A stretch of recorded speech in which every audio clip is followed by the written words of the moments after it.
Welcome to Learn English Through Stories. Whiskers the Curious Cat. A gentle and magical journey through the eyes of a playful, clever cat. This episode is part of our Learn 3000 Oxford Words Through Story series, where we use delightful playful storytelling to help you naturally absorb essential English vocabulary.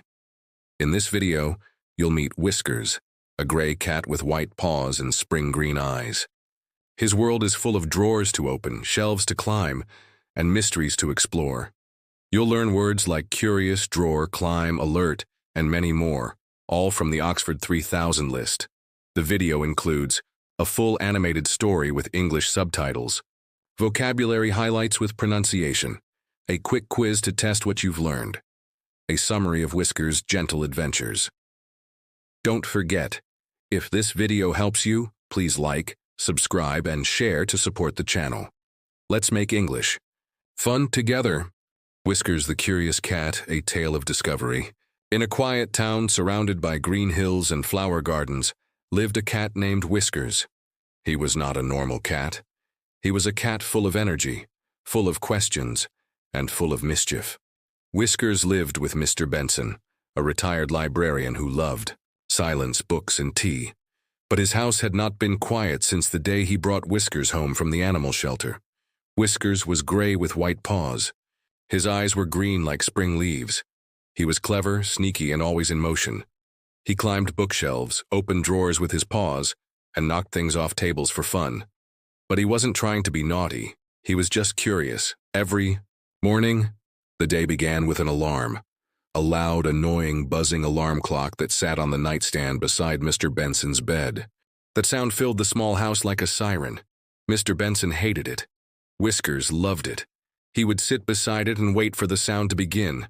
The moment it started buzzing, he would slap it with his paw. Sometimes he would knock it off the table. The clock had scratches and dents, and one day it started to smoke. "Whiskers!" Mr. Benson shouted. "You broke it again!" Whiskers blinked slowly, acting innocent. He was not alarmed. Mr. Benson was. The alarming noise made him drop his teacup. "I'm getting too old for this," he mumbled, picking up the broken pieces of his favorite cup. "But you're the only one who keeps this place feeling alive." Whiskers stretched and yawned. He didn't understand all human words, but he knew when he was loved. Chapter 1. The Forbidden Cabinet. One rainy afternoon, Whiskers was bored. Mr. Benson was reading a book titled The History of Spices and Drinking Warm Tea. Whiskers walked in circles, trying to find something to do. Then he saw it. The one cabinet that was always closed. The one Mr. Benson had said no to many times. "Whiskers, don't go there," Mr. Benson warned. "You're not allowed." But no meant yes in cat language.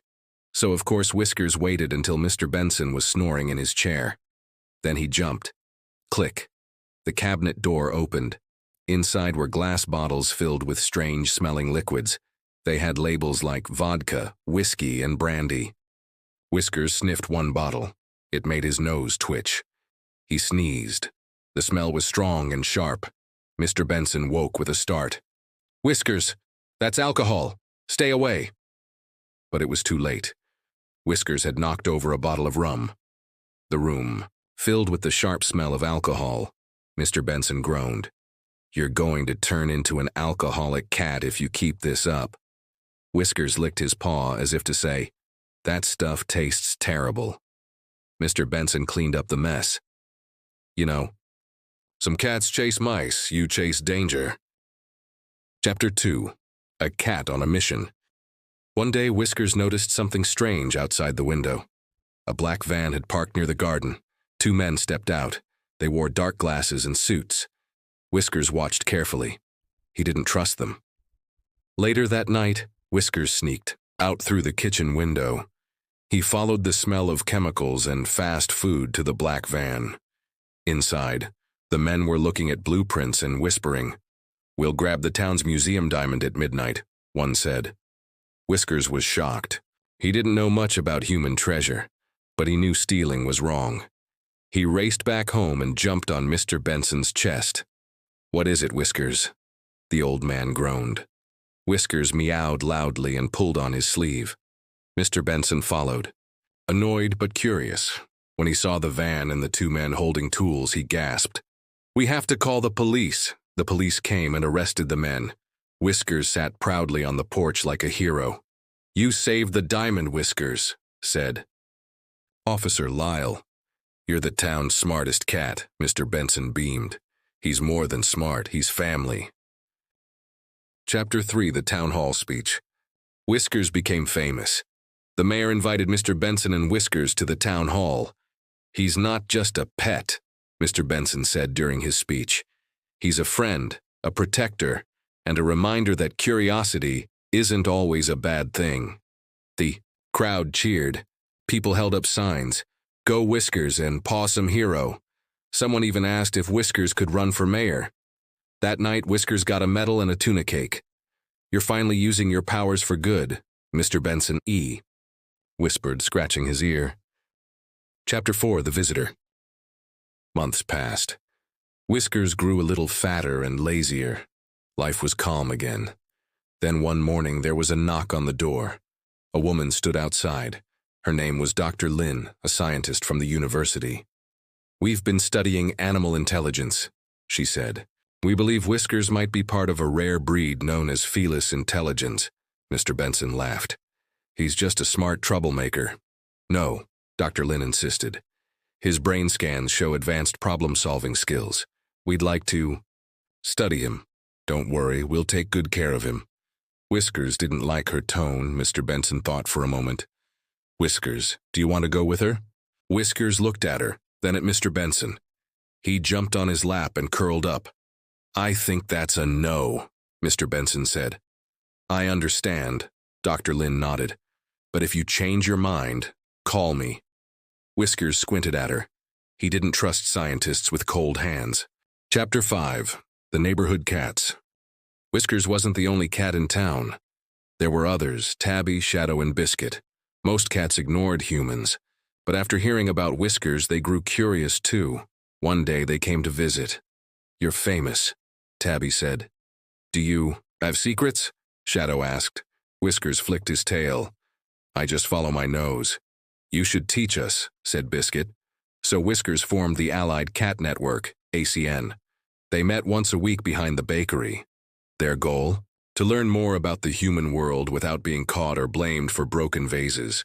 They trained to open windows, unlock doors, and avoid alarming dogs.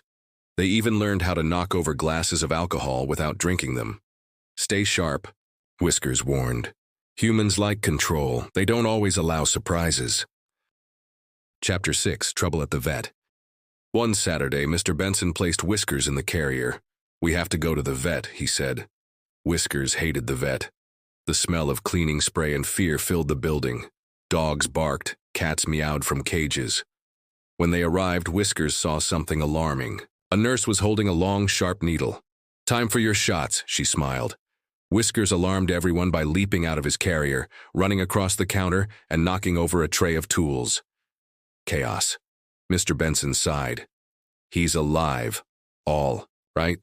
Finally, they calmed Whiskers down with a small treat and gentle words. On the way home, Mr. Benson said, "You caused trouble, but I wouldn't trade you for all the quiet cats in the world." Whiskers purred in agreement. Chapter 7, the Fire. Late one night, Whiskers smelled smoke. He jumped on Mr. Benson's bed and pawed his face. "What is it now?" Mr. Benson groaned. Whiskers meowed loudly. The smell got stronger. Mr. Benson finally got up and saw flames in the kitchen. He ran to the phone and called the fire department. They made it in time and the house was saved. "You woke me up just in time," he told Whiskers. "You're like a living alarm." Whiskers meowed softly. He was tired. Hero work was exhausting. Chapter 8, Saying Goodbye. Years passed. Whiskers grew older. His steps slowed, his naps got longer, and his curiosity softened. But he still sat beside the alarm clock every morning, and he still chased the occasional bug across the floor. One morning he didn't get up. Mr. Benson called his name, but Whiskers just blinked slowly. "It's all right," the vet said gently. "He's just tired. He's lived a long, happy life." Mr. Benson cried as he held Whiskers. "You made my life worth living." "Thank you, my friend." Epilogue: The Legacy. Whiskers passed away peacefully, surrounded by love. In the weeks after, Mr. Benson received letters and gifts from neighbors and fans. One letter said, "Your cat taught us that being curious, bold, and kind can make the world a better place." Mr. Benson smiled through his tears. He put Whiskers' medal on the mantel and wrote a book titled Whiskers, The Cat Who Made Life an Adventure. The Allied Cat Network still meets, whispering tales of their founder. And every time someone in town hears a cat meow at midnight, they say, Whiskers is watching over us. Even though he's gone, his story lives on, and in that way he'll always be alive. Vocabulary in this story. Alarm. Alarmed.